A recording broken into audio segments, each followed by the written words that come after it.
지금으로부터 7월 3일 맥주 감사주일 예배를 우리 하나님 앞에 드리도록 합니다. 다 같이 묵도하시겠습니다.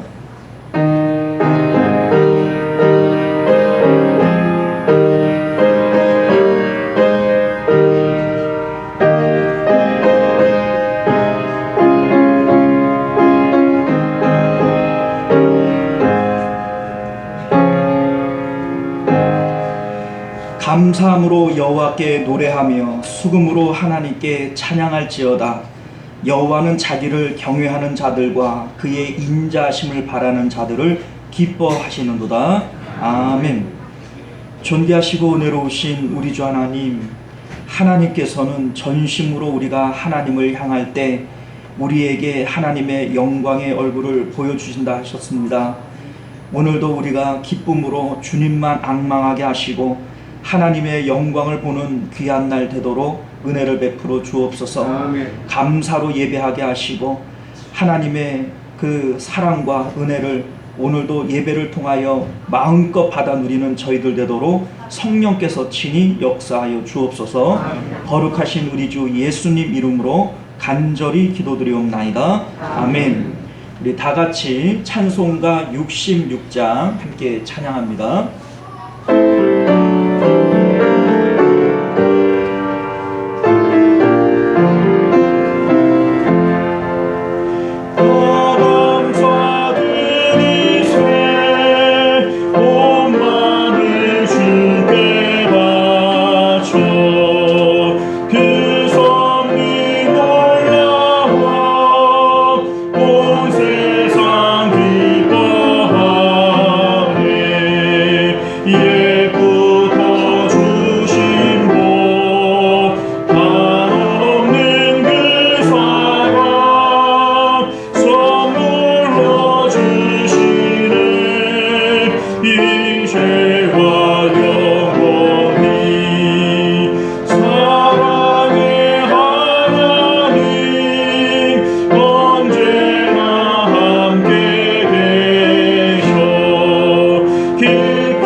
이 시간은 우리 한 주간의 삶을 되돌아보면서 하나님 앞에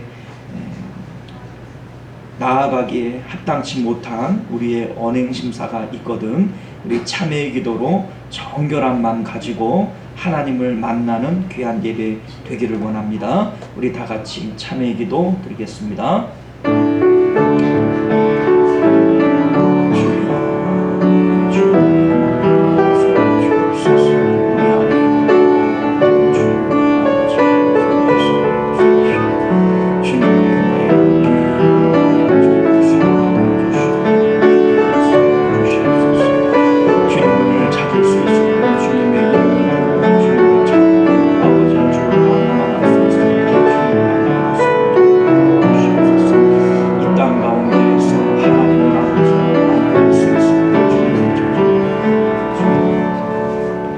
너희는 여호와를 만날 만한 때에 찾으라. 가까이 계실 때에 그를 부르라. 악인은 그의 길을, 불의한 자는 그의 생각을 버리고 여호와께로 돌아오라. 그리하면 그가 긍휼히 여기시리라. 우리 하나님께로 돌아오라. 그가 너그럽게 용서하시리라. 아멘. 자, 우리 교독문 105번 감사절 1번 말씀 교독하겠습니다. 여호와께 감사하라. 그는 선하시며 여호와께 감사하고 그의 이름을 불러 아뢰며 그들이 광야 사막길에서 방황하며 거주할 성읍을 찾지 못하고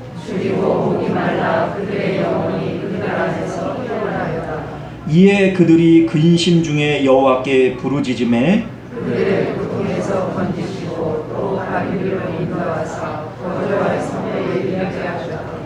여호와의 인자하심과 인생에게 행하신 기적으로 말미암아 그를 찬송할지로다. 그가 사모하는 영혼에게 만족을 주시며 줄인 영혼에게 좋은 것으로 채워주심이로다. 아멘. 우리 다같이 사도신경으로 우리의 신앙을 고백드립니다. 전능하사 천지를 만드신 하나님 아버지를 내가 믿사오며 그 외아들 우리 주 예수 그리스도를 믿사오니 이는 성령으로 잉태하사 동정녀 마리아에게 나시고 본디오 빌라도에게 고난을 받으사 십자가에 못 박혀 죽으시고 장사한 지 사흘 만에 죽은 자 가운데서 다시 살아나시며 하늘에 오르사 전능하신 하나님 우편에 앉아 계시다가 저리로서 산 자와 죽은 자를 심판하러 오시리라. 성령을 믿사오며 거룩한 공예와 성도가 서로 교통하는 것과 죄를 사하여 주시는 것과 몸이 다시 사는 것과 영원히 사는 것을 믿사옵나이다. 아멘. 자, 우리 찬송가 429장입니다.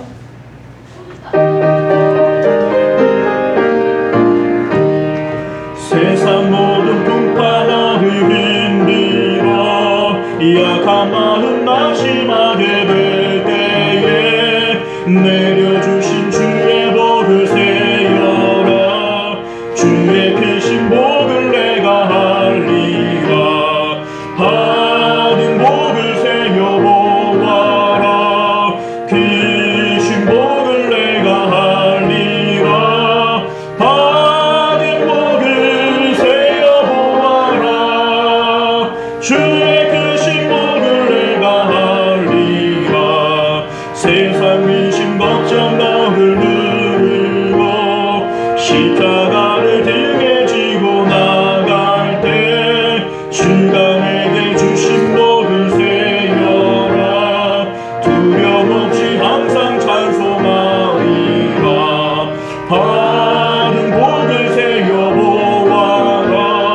크신 복을 내가 알리라. 받은 복을 세어 보아라. 주의 크신 복을 내가 알리라.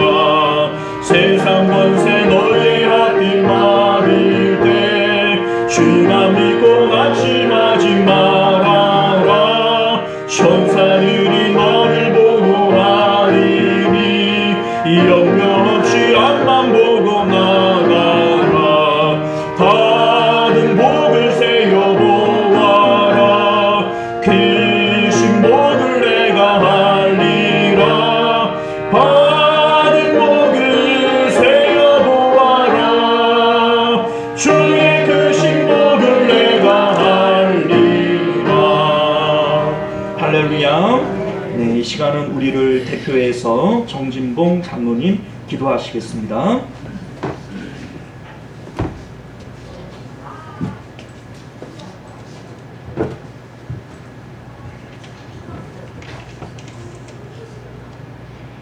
모든 감사의 고백을 받으시기에 합당하신 하나님 아버지, 그 은혜와 사랑을 진심으로 감사드립니다.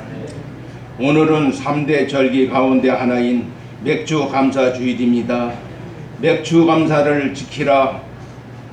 이는 내가 수고하고 밭에 뿌린 것의 연매를 거둠이라고 말씀하신 것을 기억하여 오늘 주신 첫 열매에 감사하며 마음과 정성을 다하여 예배드리기 원합니다.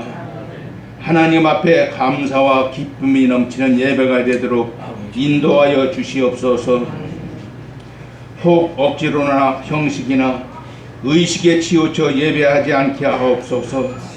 가인과 아벨의 제사를 구별하여 아벨의 제사를 기쁘게 하신 주님, 이 시간 우리의 예배가 하나님 앞에 받으시기에 온전한 믿음의 예배가 되어 축복이 넘치는 시온 성교가 되게 하여 주시옵소서.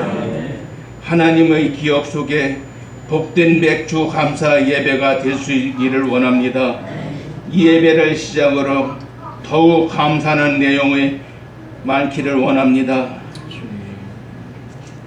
감사의 내용의 풍성한 삶으로 되게 하여 주시옵소서. 주신 천년을 드리는 것에 주저하지 않는 신앙인이 되게 하시고 오직 믿음으로 감사하여 주님 앞에 주실 축복을 누리며 살 수 있도록 인도하여 주시옵소서. 범사에 감사하라 말씀하신 대로 드리는 감사가 체면이 아니라 체질이 되게 하시고 감사를 많이 하는 성도, 감사를 많이 하는 가정, 감사를 많이 하는 교회가 되게 하여 주시옵소서. 갚고 갚아도 다 갚을 수 없는 십자가의 보혈의 크신 사랑을 언제나 기억하며 감사하고 감사할 수 있는 저희들이 되게 하여 주시옵소서.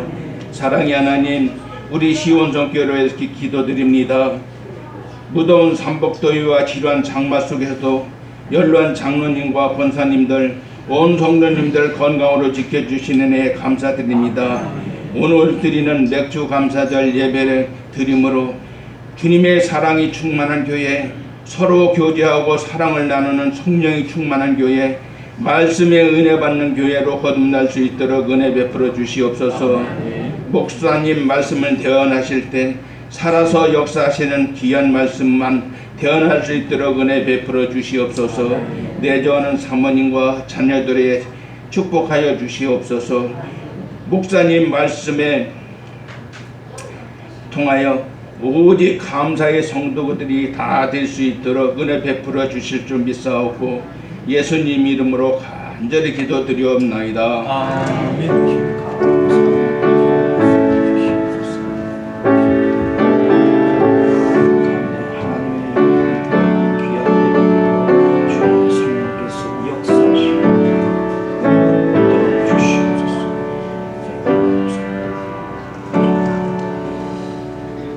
감사합니다. 오늘 우리에게 주시는 하나님 말씀 시편 50편 7절에서 15절까지 말씀입니다. 시편 50편 구약성경 838페이지가 되고요. 7절부터 15절까지 말씀 교독하 읽겠습니다. 내 백성아 들을지어다. 내가 말하리라. 이스라엘아 내가 네게 증언하리라. 나는 하나님 곧 내 하나님이로다.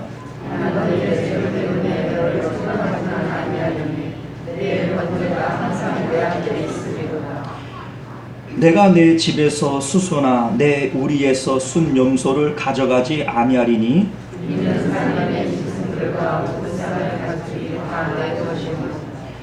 산의 모든 새들도 내가 아는 것이며 들의 짐승도 내 것이미로다.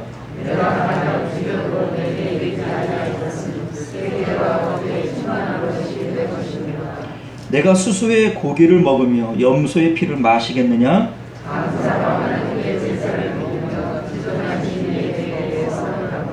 함께 있습니다. 환난 날에 나를 부르라. 내가 너를 건지리니 내가 나를 영화롭게 하리로다. 아멘.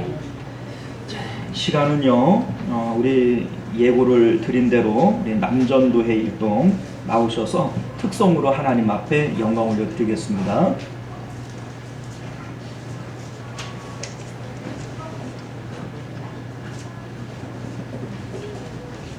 찬송 가니까는 연습 안 해주셨을 때는 다 나오세요. 눈치 보지 마시고 앉아 계신 분들은 다 여자들인 거 이제.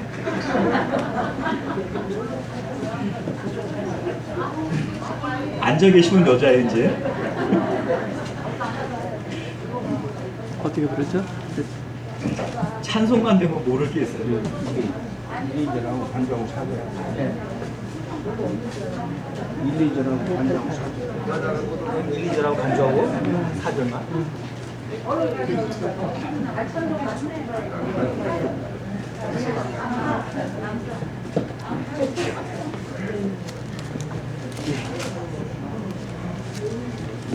차렷 인사. 예.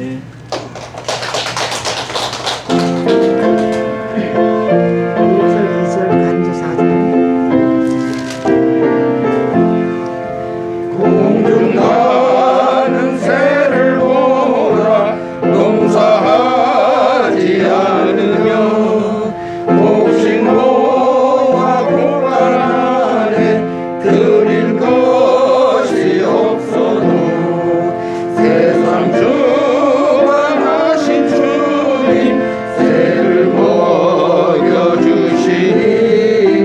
너의 먹을 것을 위해 근심할 것 무엇냐 들의 백합 화를 보라 길삼으고 안에도 솔로몬의 입은 옷도 이곳만 못하였네 아궁 속에 던지들도 비영이 비시셔은 사랑하는 자녀들을 이기시지 않으라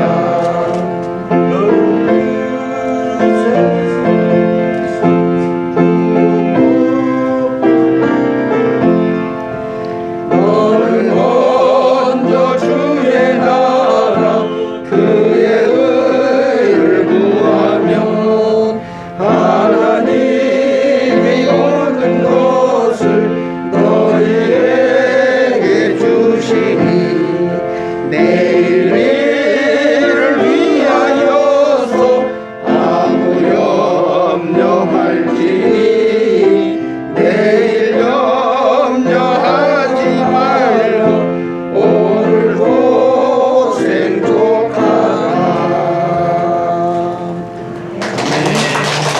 수고하셨습니다.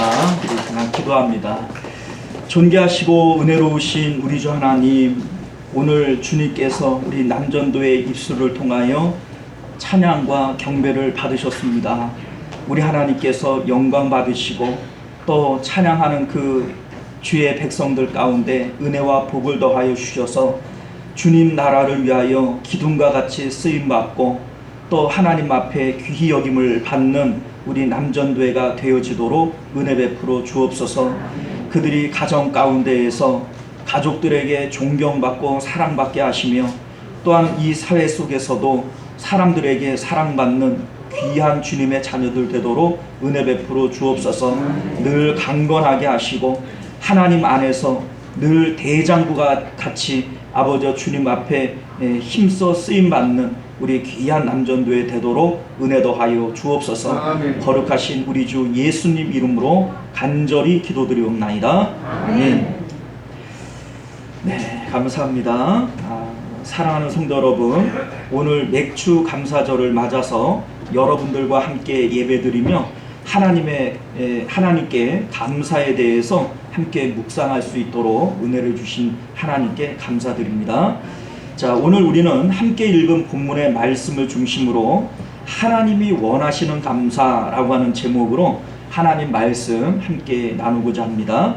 하나님께서 성도들에게 원하시는 감사는 어떤 감사인가? 또 오늘 우리가 감사주일 예배로 모였는데 우리의 예배가 온전한 예배가 되기 위해서는 하나님 앞에 우리가 어떠한 감사로 나아가야 될 것인가 라고 하는 이 부분을 오늘 본문을 통해서 함께 생각해 보기를 원합니다.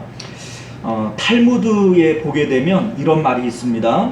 세상에서 가장 사랑받는 사람은 모든 사람을 칭찬하는 사람이요, 세상에서 가장 행복한 사람은 모든 일에 감사하는 사람이다 라고 하는 말이 있어요.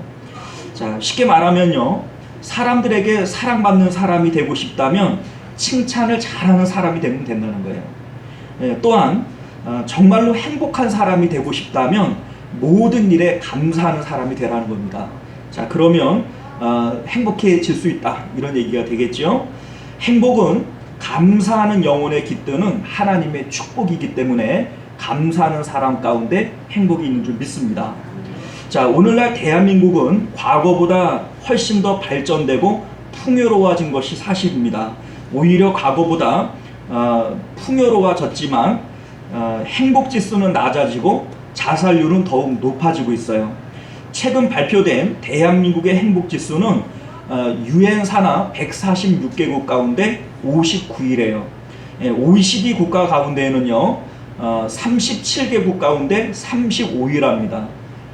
거의 최하위권이죠. 자, 또한 자살률은요 OECD 국가 중에서 최근 몇 년 사이 부동의 1위를 지키고 있어요. 1년 중에 13,195명이 자살하는 것으로 통계가 되어져 있는데, 이는 하루 평균 36.1명이 자살하는 것이랍니다. 1시간당 1.5명이 자살하는 거예요. 우리가 지금 1시간을 예배하면 1시간 안에 1.5명이 어딘가에서는 자살하고 있다, 지금 그 얘기가 되어지죠. 자, 그런데 한 연구 결과에 의하면 감사 지수가 높은 나라일수록 행복 지수도 높다랍니다. 사실 근데 이거는 연구가 아니더라도 생각만 해보면 그 말이 맞을 수밖에 없어요. 왜냐하면 감사라고 하는 것은 마음의 만족과 평안이 있어야 하는 겁니다. 내 마음이 만족되어지고 평안해야 감사가 되어지는 거 아니겠어요? 자, 그런데 여러분도 생각을 해보세요. 만족하고 평안하다는 게 뭡니까? 이게 곧 행복 아니겠어요? 자, 그러니까 감사지수가 높을수록 행복지수가 높다. 이것은 굳이 연구가 아니라도 그럴 수밖에 없는 일입니다. 자, 그런데 대한민국이 자살률을 낮추고 행복지수를 높이기 위해서는 범국가적으로 감사하는 일들을 훈련하고 감사하는 습관들을 키워나가면 우리나라가 행복해질 수도 있고 또한 자살률도 낮출 수 있다, 이런 생각을 갖게 되어집니다. 자, 그런데 사실 대한민국이 이렇게 감사 지수가 또 행복 지수가 낮을 수밖에 없는 이유 중에 하나가 뭐냐면 우리나라 사람들이 가지고 있는 어떤 국민성, 어떤 기본적인 어떤 정서와 관련이 있어요. 자, 무슨 얘기냐면 한국 사람들은 좀처럼 만족하지를 못한답니다. 사람들은 보통 욕심이 많죠. 근면성실하다, 이런 얘기를 하는데 그만큼 욕구가 강하다, 이런 뜻이 되어지고요. 완벽주의적인 그런 성향들이 있기 때문에 1등이 아니면은 알아주지도 않는 이런 풍토가 우리 대한민국 가운데 사실 있습니다. 그래서 사실 그러한 국민성이 짧은 시간 안에 우리나라를 발전시키는, 눈부신 발전을 이루는 원동력이 된 것도 사실이지만 그러한 성격을 가지고는 절대로 행복해질 수 없어요. 행복해지기 위해서는 가진 것에 대한, 작은 것일지라도 가진 것에 대한 자족하는 마음이 필요하다라고 하는 것을 우리가 알게 되어집니다. 자, 일례로 행복지수가 높은 나라 중에 1위가 핀란드라고 하는 나라입니다. 그런데 핀란드 사람들의 국민의 정서가 뭐냐면 자족하는 삶이래요. 핀란드가 행복지수가 1인데 그 나라의 국민 정서는 자족하는 삶이랍니다. 그들 말로는 라곰이라고 얘기를 하는데 이 라곰이라고 하는 이 단어는 너무 많지도 적지도 않은 딱 적당한 양이라고 하는 뜻이래요. 많지도 않고 적지도 않고 적당하면 좋다, 이 얘기죠. 이게 라곰인데 핀란드 사람들은 라곰을 추구한답니다. 자, 오늘날 한국 사회가 세계 10위 안에 경제 대국이 되었음에도 행복지수가 최하위권이고 자살률이 1위인 까닭은 자족하는 마음이 사라지고 있기 때문이라는 거예요. 작은 것을 가지고 만족하지 못하고 언제나 더 많이, 더 크게, 이러한 마음들이 우리나라 사람들의 정서 가운데 있다라는 것이죠. 자, 그러나 성경은 성도들에게 자족하는 마음을 가르칩니다. 빌립보서 4장 11절 말씀을 보면 어떠한 형편에든지 나는 자족하기를 배웠노라. 사도 바울은 우리에게 이렇게 말씀하고 있습니다.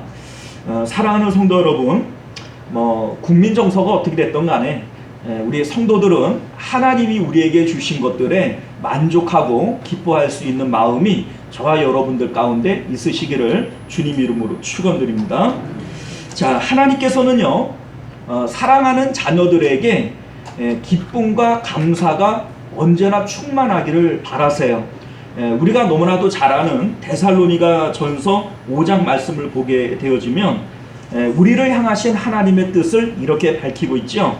항상 기뻐하라, 쉬지 말고 기도하라, 범사에 감사하라. 이것이 그리스도 예수 안에서 너희를 향하신 하나님의 뜻이니라. 이렇게 말씀하고 있습니다. 항상 기뻐하고 또 기도로 하나님과 교제하고 범사에 감사하며 사는 것, 이것은 성도에게 있어서 하나님의 뜻이기 때문에 필수적인 조건들이에요. 해도 그만이고 안 해도 그만인 것이 아니라 우리를 향하신 하나님의 뜻이기 때문에 우리는 그렇게 하기를 힘써야 하는 존재다라고 하는 것을 기억하시기를 바랍니다. 자, 오늘 본문의 말씀은요, 기쁨과 감사와 기도가 성도의 신앙생활에 있어서 왜 필수적인 요소인지, 또 이러한 기쁨과 감사가 우리에게 없게 되어질 때 우리의 신앙생활과 하나님께 드려지는 예배가 어떤 모습으로 바뀌어질 수 있는지를 보여주고 있는 그러한 본문의 말씀이 되어집니다. 결론적으로 말씀드리자면요, 감사가 빠져있는, 기쁨과 감사가 빠져있는 신앙생활은 우상 숭배와 같다라고 하는 것이 오늘 본문이 우리에게 말씀하고 있는 거예요. 자, 오늘 말씀은 다윗 시대의 성가 대장격인 아삽의 시입니다. 아삽은요, 우리가 잘 알다시피 다윗 시대의 성가 대장이에요.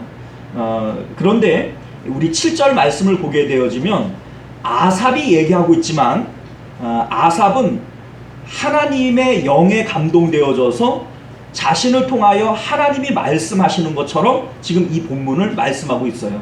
우리 7절 말씀 같이 한번 읽어봅니다. 시작. 내 백성아 들을지어다. 내가 말하리라. 이스라엘아 내가 네게 증언하리라. 나는 하나님 곧 내 하나님이로다. 지금 아삽이 말을 하고 있는데 나는 하나님 곧 내 하나님이로다. 자, 무슨 얘기입니까?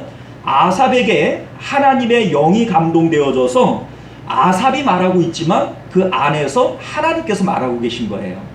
자, 그런데 우리가 알다시피 이 아삽 시대, 다윗 시대는 성전에서 예배가 가장 활발하게 드려지고 가장 많이 드려지던 때예요.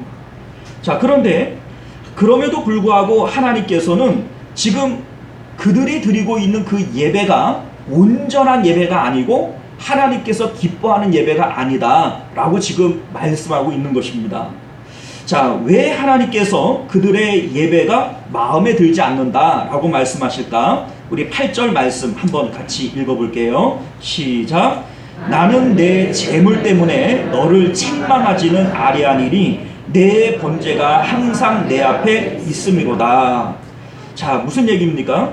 너희의 제사는 분명히 잘못된 제사요 하나님께서 받으실 수 없는 제사인데, 그러나 그 이유가 너희가 제사를 드리지 않았다거나 드리는 제사의 제물이 잘못됐다거나 그런 것은 아니다 이 얘기예요.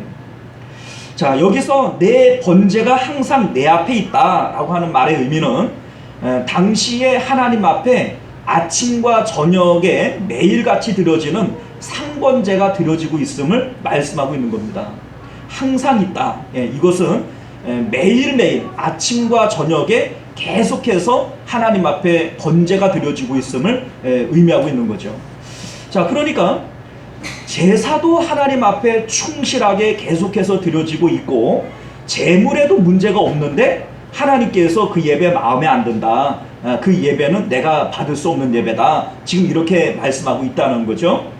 자, 제물이 문제가 되지 아니하는 것을 9절 이하가 우리에게 말씀해 주고 있는데 이렇게 되어져 있어요. 내가 내 집에서 수소나 내 우리에서 순염소를 가져가지 아니하리니 이는 삼림의 짐승들과 무산의 가축이 다 내 것이며 산의 모든 새들도 내가 아는 것이며 들의 짐승도 내 것이미로다. 내가 가령 줄여도 내게 이르지 아니할 것은 세계와 거기 충만한 것이 내 것이미로다. 자, 무슨 얘기입니까? 하나님께서 재물 때문에 내가 예배 못 받겠다 이런 건 아니라는 거예요. 왜냐하면 너희들이 드리는 그 재물이라고 하는 것들이 알고 보면 그게 다 내 건데 내가 재물 때문에 너희들에게 지금 책망하는 것이겠냐 이렇게 말씀하시는 거예요. 13절 말씀을 보면 내가 수수의 고기를 먹으며 염소의 피를 마시겠느냐. 자, 하나님께서 재물을 드리라 제사를 드리라 이렇게 얘기를 한다고 손치더라도 하나님께서는 직접 수수의 고기를 먹는 분도 아니고 염소의 피를 마시는 분도 아니라는 거예요. 그러니 내가 지금 재물 때문에 너희들에게 뭐라 그러겠냐, 이것을 하나님께서 말씀하고 있는 것이죠. 뭐 일례로 오늘날 하나님께서 예배 드릴 때 너희들이 예물 가지고 나와라 뭐 이렇게 얘기를 하지만 하나님께서는 직접적으로 돈이 필요하신 분이 아니세요. 하나님은 돈을 사용하시지도 않는 분입니다. 뭐 교회는 돈이 필요하고 목사는 돈이 필요할지 몰라도 하나님은 돈이 필요한 분이 아니에요. 그러니 하나님께서 여러분들에게 온전한 예배가 되지 않는 것은 너희들이 헌금을 조금 하거나 드리지 않았기 때문이다 이렇게 말씀하지 않는다는 것이죠. 자, 그렇다면 하나님께서는 무엇이 이 제사에서 잘못됐다라고 지적하는 것일까요? 자, 14절과 15절을 우리 함께 읽어봅니다. 시작. 감사로 하나님께 제사를 드리며 지존하신 이에게 내 소원을 갚으며 환난 날에 나를 부르라. 내가 너를 건지리니 내가 나를 영화롭게 하리로다. 아멘. 자, 너희 예배에서 빠진 것이 뭐냐? 감사하는 마음이다 이거예요. 자, 모든 제사에서 감사가 빠진 제사는요, 하나님을 온전히 영화롭게 할 수 없는 예배다 라고 하는 것을 말씀하고 있는 겁니다. 제사라는 것이 하나님께 감사와 헌신의 의미로 드려지는 것인데 감사가 없는 예배라는 것이 뭡니까? 감사가 없으면 그 예배와 예물은 뇌물이 되어지고 마는 거예요. 자, 왜 그런가를 한번 볼까요? 하나님, 내가 하나님 앞에 예배 드리는데 나는 하나님께 다 감사드려요. 그런데 딱 하나만 내가 감사할 수 없어요 라고 얘기를 한다면 사실 딱 하나 빼놓고 나머지는 다 감사하면 대단한 거지요 사실. 그런데 이게 왜 온전한 예배가 될 수 없냐면 여러분들 하나님께서 예배를 통하여 받고 싶어 하시는 게 뭡니까? 우리의 마음이죠. 하나님은 재물을 필요로 하시는 분도 아니고 예배 자체를 원하시는 분도 아니에요. 하나님께서 우리에게 원하시는 것은 우리의 마음을 원하시는 겁니다. 그런데 하나님 앞에 예배를 드리면서 마음에 불만족을 가져요. 하나님, 내가 다 감사합니다만 요거 하나 빼놓고 감사합니다 라고 얘기를 할 때 우리의 마음은 하나 빼놓은 거기에 우리의 마음이 향하게 되어져 있어요. 하나님 앞에 온전한 마음을 드릴 수 없게 되어진다는 것이죠. 자, 이것을 하나님께서는 정직하지 못한 예배라고 얘기를 하는 겁니다.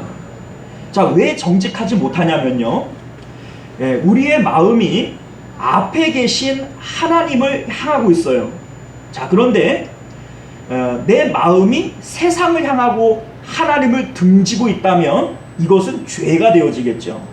자, 그런데 예배 자체는 하나님 앞에 드리고 있지만 딱 한 가지, 하나님, 내가 다 마음에 드는데 지금 우리 자식이 마음에 안 들어요. 내 건강이 마음에 안 들어요. 뭐 우리 사업이 마음에 안 들어요. 딱 한 가지 그게 마음에 안 들어요 라고 얘기를 하고 있다면 우리는요, 하나님 앞에 예배를 드리면서 우리의 마음은 여기를 향하고 있는 거예요. 자, 그런데 이것을 우리가 이렇게 한번 비유를 해볼게요. 여자가 앞에 있는 남자를 향하여 사랑을 고백하는 것이 예배라고 친다면 우리 마음이 하나님을 향하여 있지 않고 옆에 있는 다른 남자를 향해 있는 거예요. 자, 그러니까 이 앞에 있는 남자를 통해서 옆에 있는 남자와 친해지고 싶은 거죠.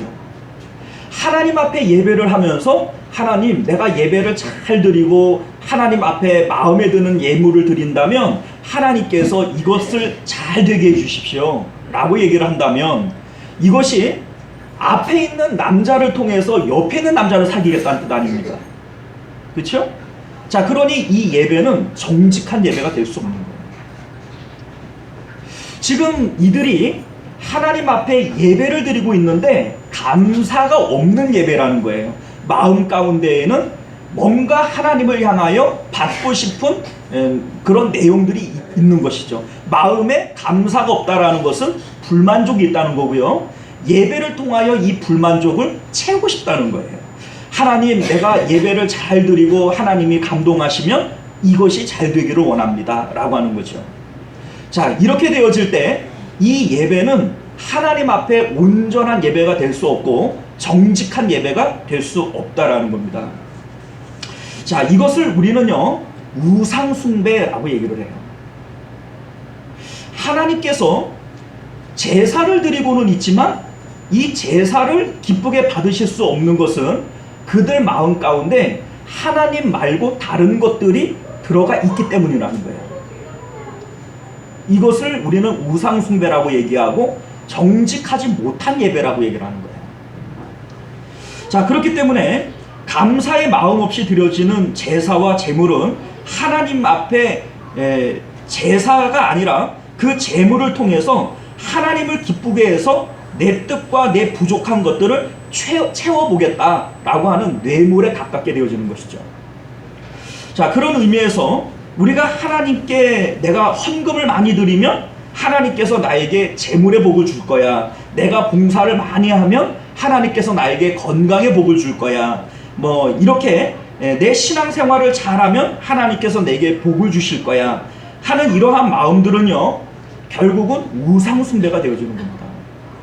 뇌물이 되어지는 것이고 성경은 우리에게 그러한 예물, 그러한 봉사, 그러한 예배는 잘못된 것이라고 지금 지적하고 있는 것이죠. 예전에 제가 신학교를 다닐 때 한 전도사님과 대화를 하다가 딱 이맘때예요. 자신이 요번에 감사절에 헌금을 자기 사례금 전체를 드렸다는 거예요. 그냥 마음에 뭔가 감동이 있고 기쁨이 있어서 하나님 앞에 감사로 그것을 했느냐? 그게 아닙니다. 그거였으면 제가 말씀을 안 드렸죠. 왜 그러면 사례금 전체를 헌금을 했냐? 이런 얘기를 하시더라고요. 자기가 요새 돈 쓸 때가 너무 많고 그 마음에 그런 갈급증이 있는데 하나님 앞에 많이 심어야 하나님이 많이 줄 것이기 때문에 자기가 사례금 전체, 그 당시에 그 전우사님 사례금이 전체가 50만 원이었어요. 그런데 50만 원 전체를 감사헌금으로 드렸다는 거죠. 자, 그런데 사실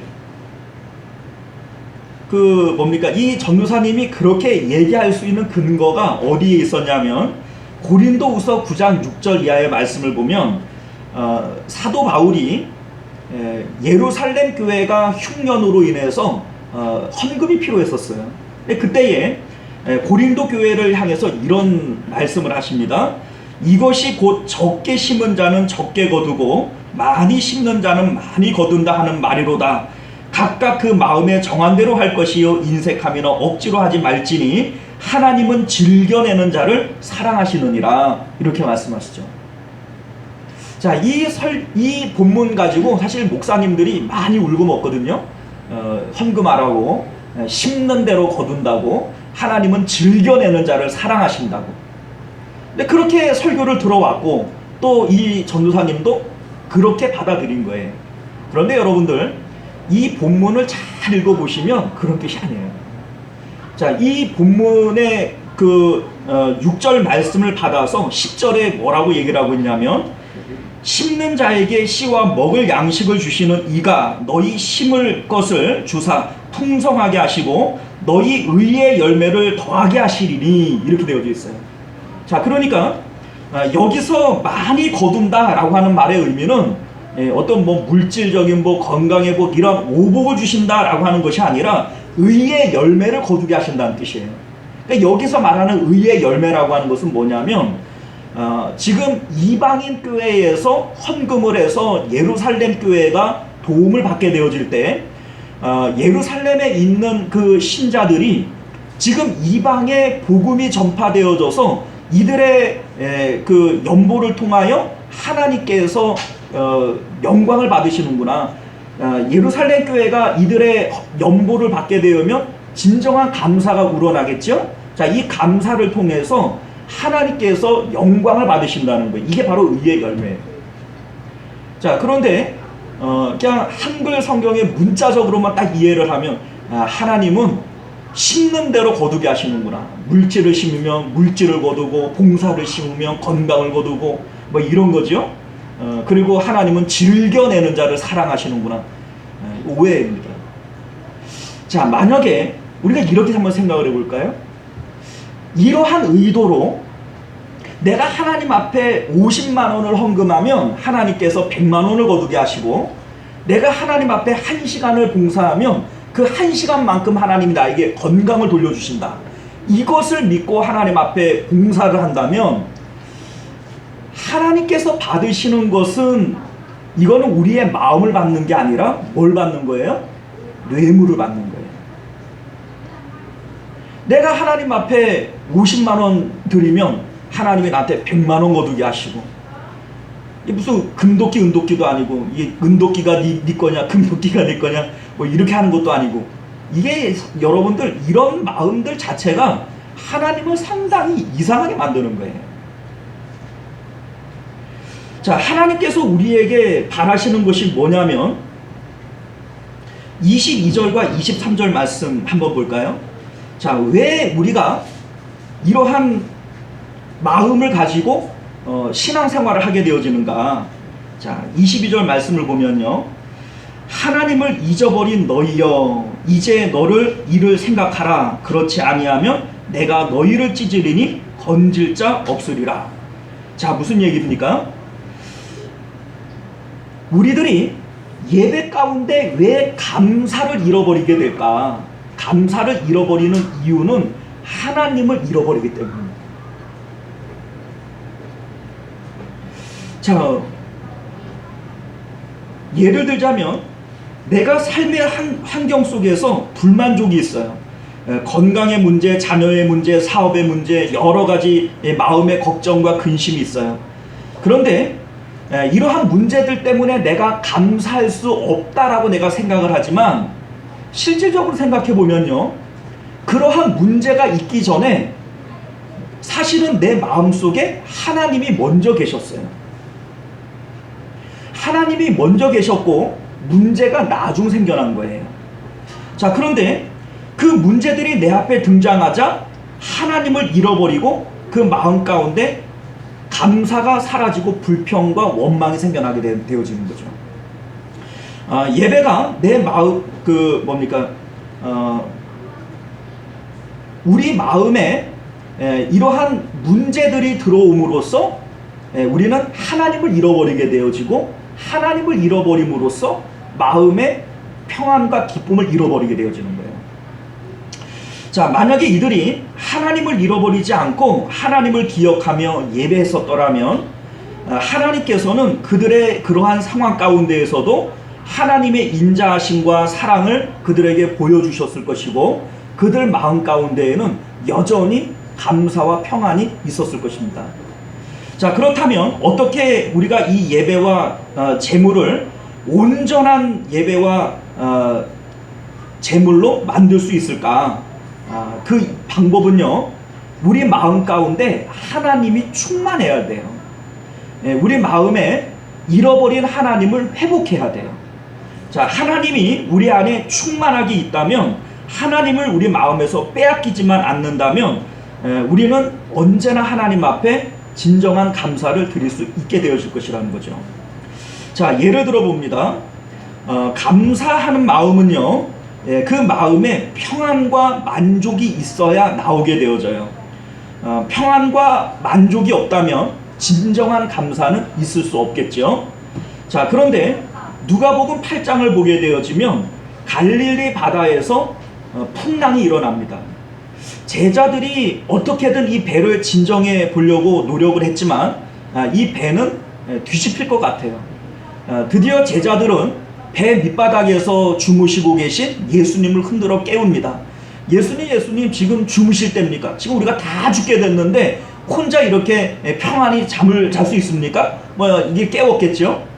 자, 그런데 예수님께서 일어나셔서 하시는 말씀이 뭡니까?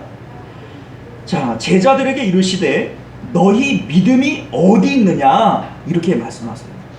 너희 믿음이 어디 있느냐? 자, 여러분 생각해 보세요. 풍랑이 있는 바다에서 지금 배가 뒤집힐 것 같아요. 배가 뒤집히면 거기서 살아남을 사람이 없을 거예요. 지금 죽을 위기에 처해져 있는 거예요. 그 상황 가운데에서 주무시는 예수님을 흔들어 깨우며 예수님 일어나세요. 지금은 평안할 때입니까? 지금 주무실 때입니까? 이렇게 묻고 있는 그들에게 너희 믿음이 어디 있느냐? 이렇게 말씀하시는 것이 예수님이 정상이에요? 제자들이 정상이에요? 누가 정상인 것 같아요, 여러분들? 예? 참 대답하기 곤란하네요, 그죠? 누가 뭐래도 제자들이 정상인 것 같은데 제자들이 정상입니다 이러면 믿음이 없다 이럴 것 같으니까 여러분들 어떤 상황 가운데서라도 마음의 평안을 찾는 것은 믿음의 문제입니다. 믿음의 문제예요. 이 상황 가운데 우리가 어떻게 평안할 수 있습니까? 아닙니다, 여러분들. 믿음의 문제입니다. 우리가 좀 전에도 말씀을 드렸지만 우리 삶 가운데 여러 가지 문제들이 있을 수 있어요. 자녀의 문제, 사업의 문제, 건강의 문제, 어떠한 문제들이 있을 수 있어요. 그러나 이러한 문제들이 있기 이전에 하나님이 먼저 계셨어요. 하나님이 알파와 오메가고 하나님이 스스로 계신 여호와이세요. 그러니까 이 문제 이전에 하나님이 먼저 계셨어요. 자, 그런데 우리 마음 가운데 하나님보다 문제가 더 보이는 거예요. 이 문제에 가려서 하나님이 보이지 않는 거예요. 이것이 바로 하나님을 잃어버린 너희여 라고 하는 말의 의미입니다. 하나님을 잃어버리게 되어지니까 감사가 잃어버리고 당장 내 앞에 있는 문제만 보이는 거예요. 하나님 잃어버린 겁니다. 자, 이러한 상황이 되어지면 마음속에 평안이 깨어져요. 마음의 평안이 깨어지니 감사가 깨어지는 겁니다. 다니엘서 6장을 보게 되어지면 다니엘이 사자굴 앞에 들어갈 위기에 처해져 있어요. 여러분들 잘 아시는 대로 다리오 왕이 역사적인 배경을 설명드리자면 좀 깁니다만 바벨론이라고 하는 나라가 메데 파사에 멸망을 당하죠. 자, 그런데 이때에는 메데 파사가 아직 연합군을 이루었지만 아직 합쳐지기 이전이에요. 이 다리오가 고레스 왕의 장인이 되어지는데 고레스 왕은 이 다리오 왕에게 2년 동안 나라를 바벨론을 통치하도록 부탁을 하고 정복 전쟁을 떠나버립니다. 자, 이 상황 가운데 고레스의 장인인 다리오가 나라를 다스리게 되어지는 거예요.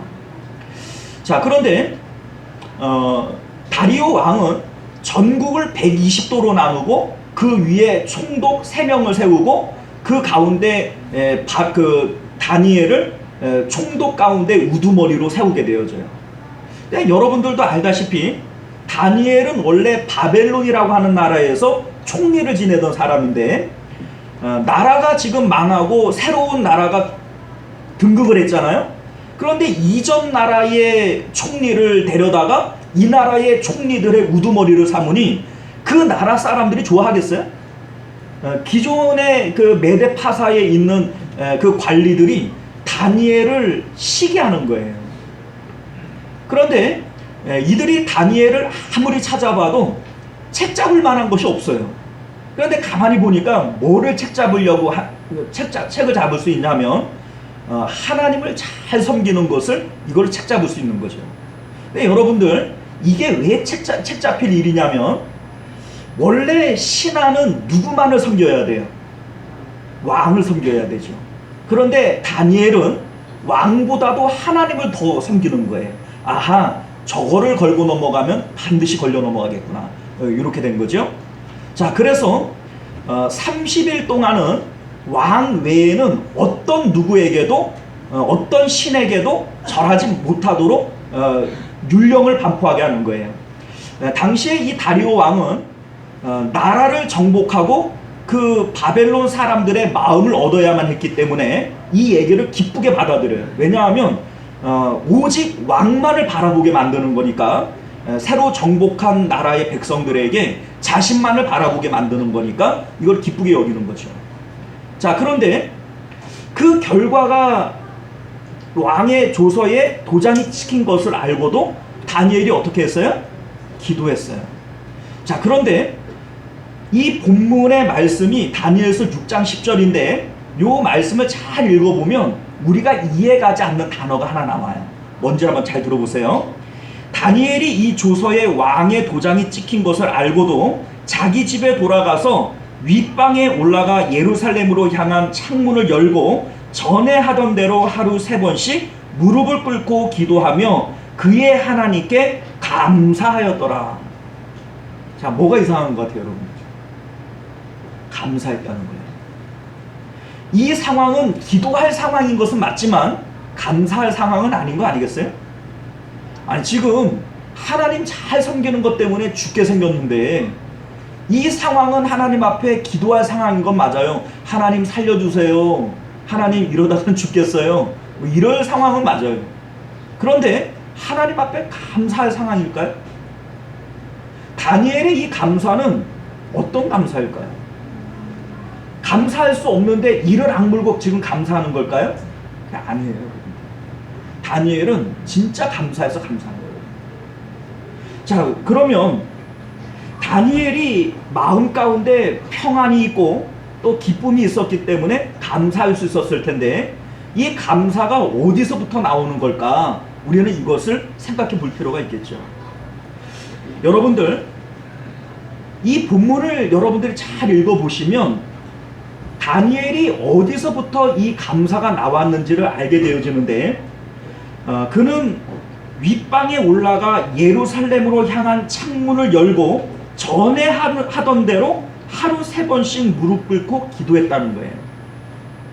자, 기도했어요. 자, 그런데 여기서 중요한 것은 예루살렘으로 향한 창문을 열고 했다는 거죠.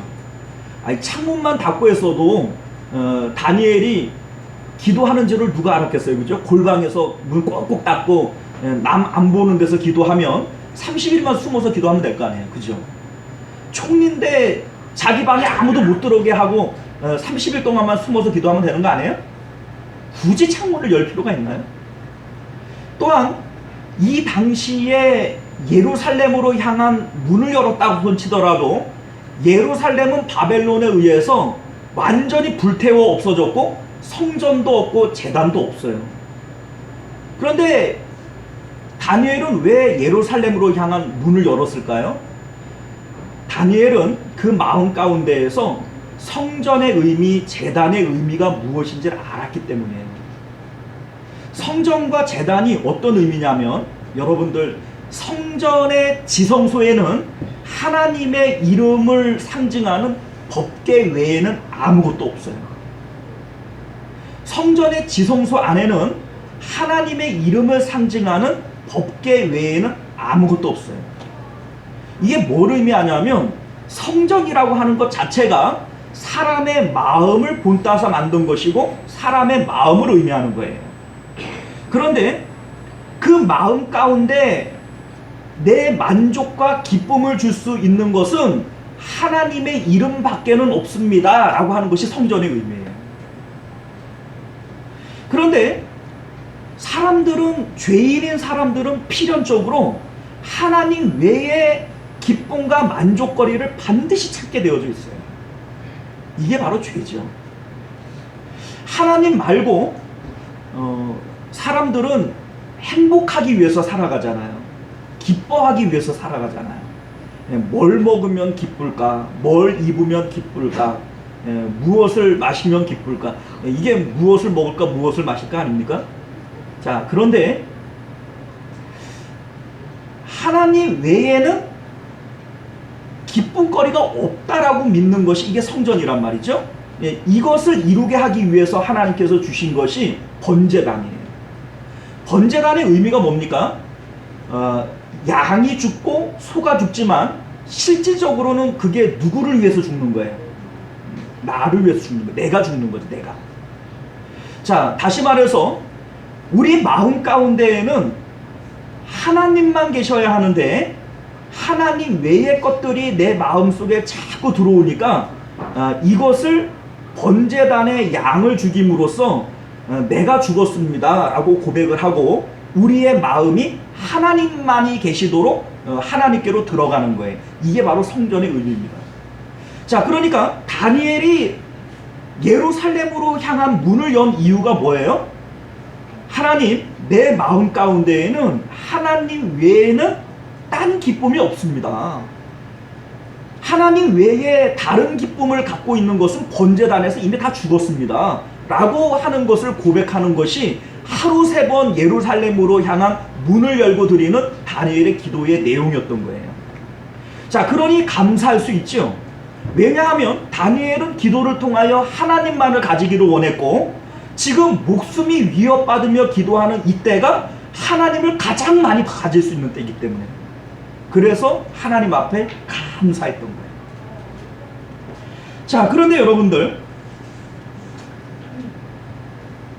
다윗 시대에 지금 이 아삽이 기도하고 있는 이 시대는요 실질적으로 성전이 있고 또 번제를 드리고는 있지만 이들의 마음은 하나님을 가지려고 하고 있지 않은 거예요.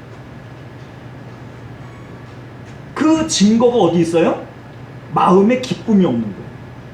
하나님 앞에 예배를 드리고 있지만 마음에는 기쁨이 없는 거예요. 왜요? 하나님 외에 다른 것을 구하고 있기 때문에 기쁨이 없는 겁니다.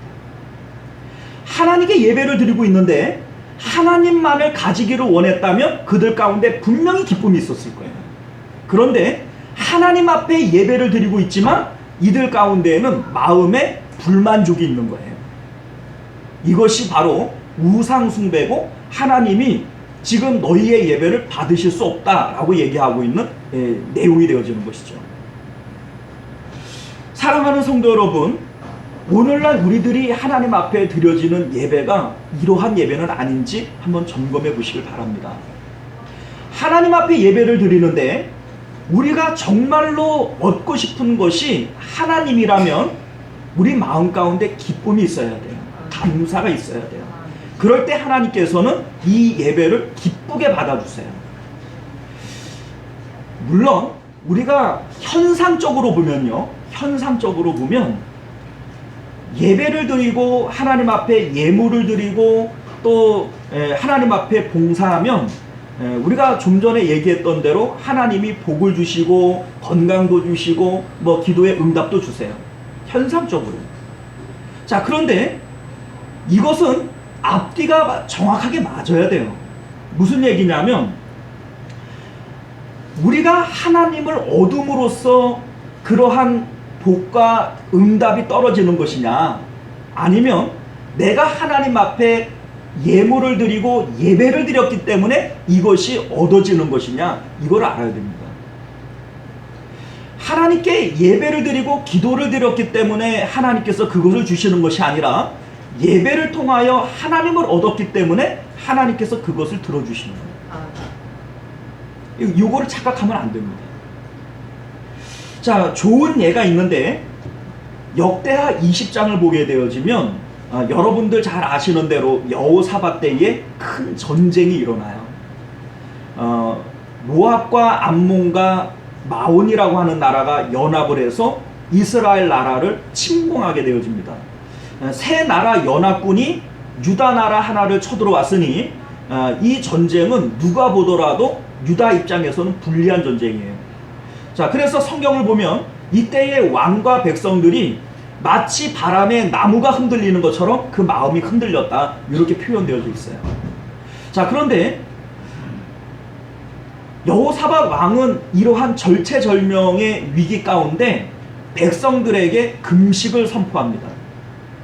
전쟁이 일어났으면 배불리 먹고 싸워야 되지 않겠어요? 그런데 왕은 백성들과 함께 금식하기 시작을 해요.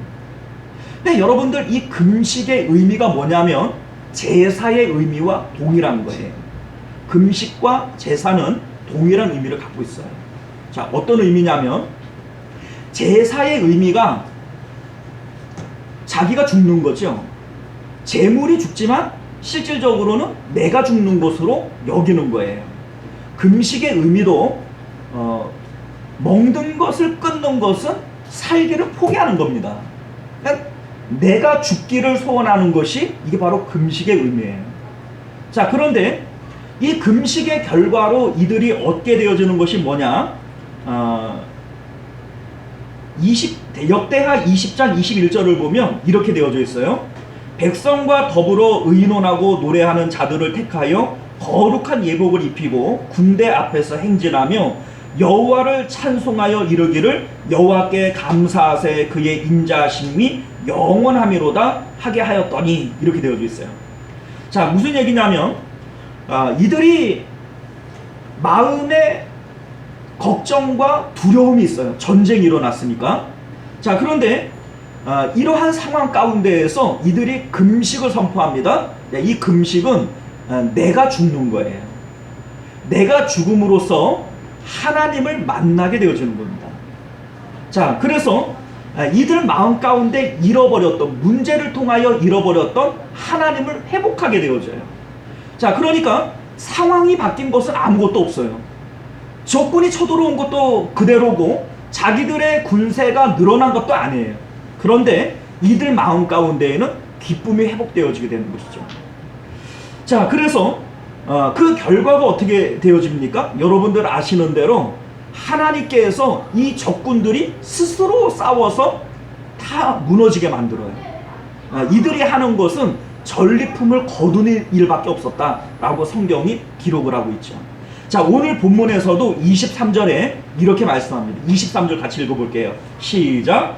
감사로 제사를 드리는 자가 나를 영화롭게 하나니 그의 행위를 옳게 하는 자에게 내가 하나님의 구원을 보이리라. 자, 감사로 하나님 앞에 제사 드리는 자에게 하나님께서 구원을 보여주시겠다, 이 얘기예요. 자, 이게 무슨 얘기입니까? 감사, 여기서 말하는 이 감사라고 하는 것은 오직 하나님만을 구할 때 얻어지는 거예요. 오직 하나님을 찾을 때 얻어지는 거예요. 그러니까 하나님을 찾을 때 여러 가지 이것저것 막 우리의 마음을 빼앗아가는 이러한 것들을 다 치우고, 성전의 제사, 우리로 얘기하면 예수님의 그 십자가의 번제단에 이 모든 것들을 다 치우고, 그리고 하나님만을 감사의 대상으로, 기쁨의 대상으로 놓고 보게 되어질 때 하나님께서 그러한 자들에게 구원을 보여주시겠다는 거예요. 사랑하는 성도 여러분, 오늘날 우리들의 예배가 이러한 예배 되기를 바랍니다. 아멘. 마음 가운데 여러 가지 불만족들이 있을 수 있어요. 걱정, 근심들이 있을 수 있어요. 사업의 문제가 있고, 건강의 문제가 있고, 자녀의 문제가 있고, 장래의 문제가 있고, 노후의 문제가 있고, 여러 가지 문제들이 있어요. 그런데 이러한 문제들을 끌어안고 하나님 앞에 나오지 않는 거예요. 하나님을 만나는 이 순간만큼은 하나님께만 집중하는 거예요. 이러한 걱정, 근심은 예수님의 십자가에 못 박아 버리는 거예요.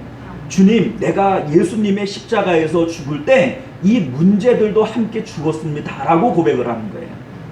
그렇게 하나님만을 기쁨으로, 감사로 만나게 되어질 때 하나님께서 우리에게 구원을 베풀어 주신다는 거예요. 이러한 문제들을 끌어안고, 하나님, 내가 예배를 잘 드릴 테니까 하나님 앞에 헌금도 내가 무리해서라도 많이 드릴 테니까 이 문제 해결해 주세요. 이거 뇌물이 되어지는 거예요. 하나님은 이러한 예물을 기뻐하지 않는다는 거예요. 내가 너희들의 예배를 받을 수 없는 것은 너희들이 예배를 드리지 않았거나 너희들의 재물이 잘못됐기 때문이 아니라는 거죠. 너희들이 감사가 없는 그것이 하나님만으로 기뻐하지 못하기 때문이 아니냐, 너희들이 지금 나에게 집중하지 못하기 때문이 아니냐라고 말씀하시는 거예요. 우리가 오늘 이 말씀을 통해서 감사절에 하나님 앞에 드려지는 이 예배가 왜 감사가 필요한지를 깨달으시길 바랍니다. 오늘날 많은 성도들이 요거를 착각해요. 하나님 앞에 즐겨 드리면 심는 대로 거두고 하나님이 복 주시고, 무슨 하나님이 앵벌입니까? 그렇지 않아요, 여러분들. 하나님이 우리에게 원하시는 것은 우리의 마음이에요. 하나님께서는 오직 하나님만으로 우리가 기뻐하고 감사하기를 바라세요. 그렇게 하나님으로 우리가 충만하게 되어질 때 하나님께서는 우리 삶에 하나님의 구원을 보여주실 것입니다. 기도하겠습니다. 은혜로우시고 자비로우신 우리 주 하나님, 오늘날 많은 성도들이 하나님을 오해할 때가 있습니다. 내가 하나님을 잘 섬기고 봉사도 많이 하고 헌금도 많이 하고 신앙생활을 열심히 하면 하나님께서 내게 복 주시겠지. 오늘 본문에서 하나님께서는 아삽의 입을 통하여 하나님께서 그러한 예배를 원치 아니하심을 우리에게 말씀하십니다. 하나님만으로 기뻐하고 하나님을 우리의 마음에 온전히 충만히 가지게 되어질 때 그러한 자들에게 하나님의 구원을 보여주시리라 말씀하십니다. 우리 하나님, 우리가 하나님과 우리 사이에 다른 어떤 것들을 끼워 넣지 않기를 원합니다. 하나님을 바라보면서도 건강, 사업, 자녀, 이러한 것들을 하나님과 나 사이에 끼워 놓고 하나님을 섬긴다면 이것은 정직한 섬김이 될 수 없고 하나님께서 바라시는 예배가 될 수 없음을 우리로 알게 하여 주옵소서. 순수한 마음으로 하나님만을 사랑하게 되어질 때 하나님께서 그들에게 구원을 베푸심을 깨닫게 하여 주옵소서. 거룩하신 예수님 이름으로 간절히 기도드렸나이다. 아멘. 자, 우리 찬송가 94장 1절 찬양 드리시면서 드려진 예물 하나님 앞에 드리도록 하겠습니다.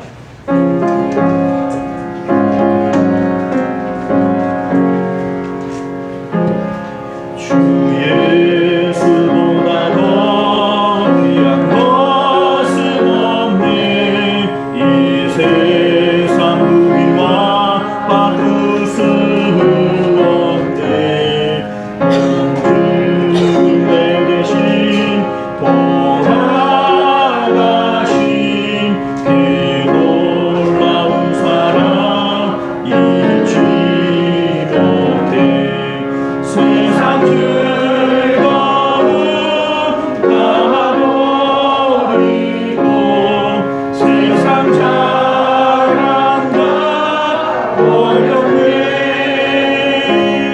주 예수보다 더 귀한 것은 없네. 예수밖에는 없네. 할렐루야.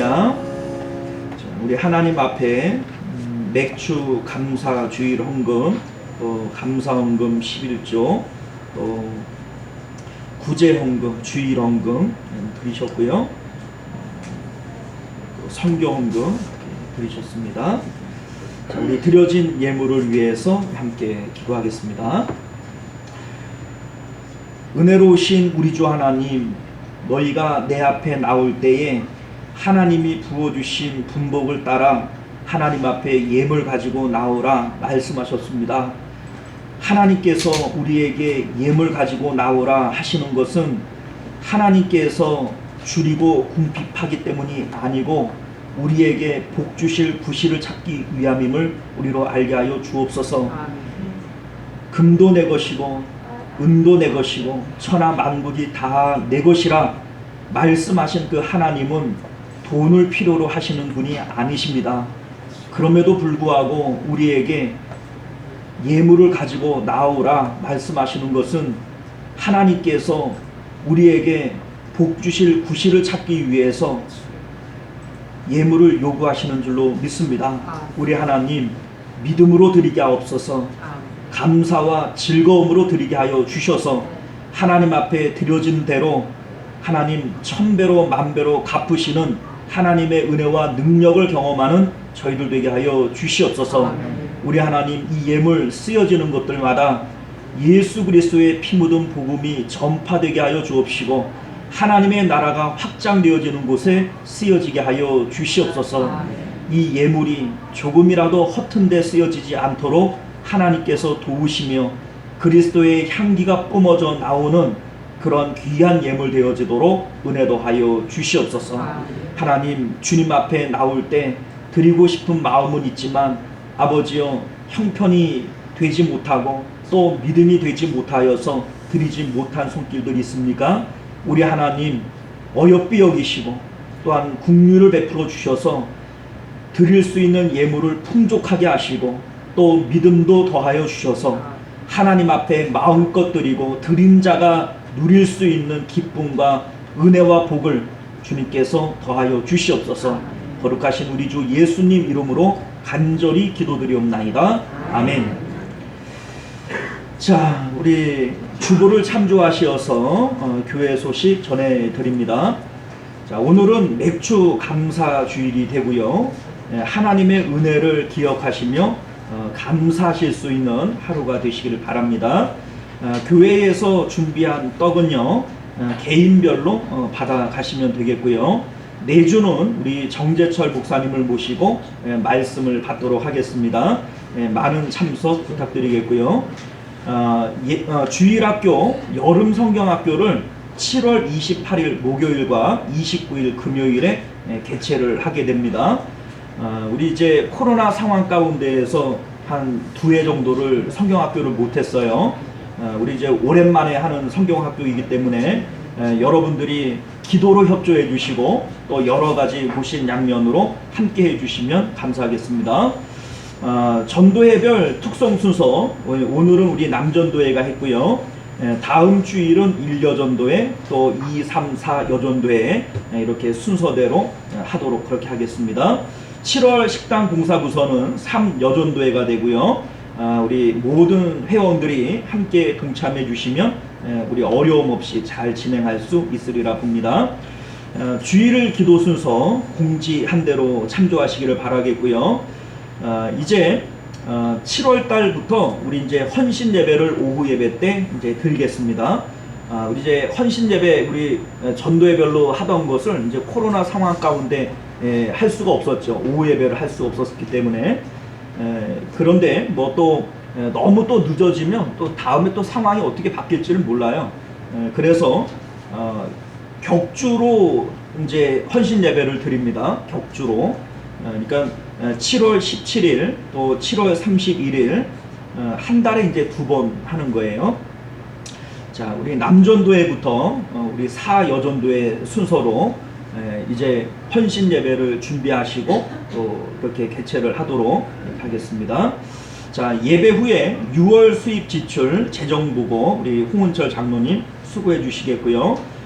교회를 위해서 나라를 위해서 여러분들 합심해서 기도하시던 것 계속해서 기도해 주시기를 부탁드립니다. 금년도에도 성경 통독은 계속되어지는데 많은 참여 부탁드리겠습니다. 기도하실 때마다 우리 환우들과 성도님들의 생업을 위해서 함께 기도해 주시면 감사하겠습니다. 자, 우리 찬송가 591장 함께 찬양하시고 축도로 예배를 마치겠습니다.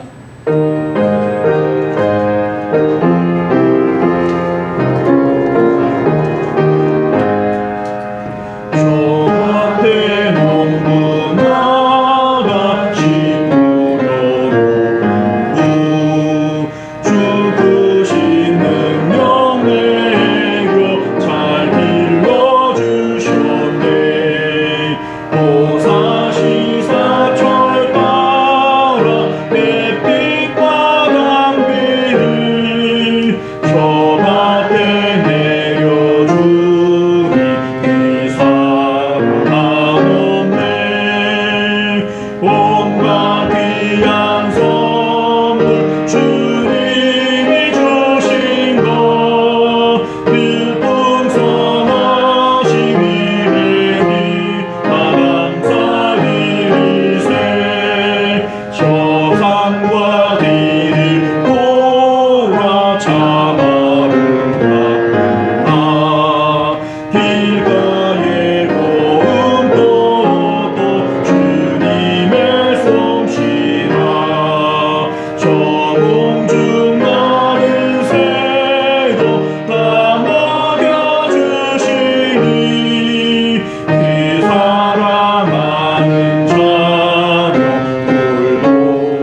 지금은 우리를 위하여 십자가 상에서 몸버려 피 흘려 주신 예수 그리스도의 은혜와 하나밖에 없는 외아들을 우리를 위하여 주시기까지 극진히도 우리를 사랑하신 하나님 아버지의 사랑하심과 오늘도 우리 가운데 역사하시고 내주하시는 성령 하나님의 인도 보호하심이 오늘 말씀을 따라 오직 하나님을 향하여 우리의 마음을 드리며 감사로 하나님을 예배하기를 원하는 우리 모든 성도님들과 그들의 가정과 자녀들과 생업 가운데 그리고 우리 시원송교회와 만국교회 가운데 지금으로부터 영원토록 함께 계실지어다. 아멘.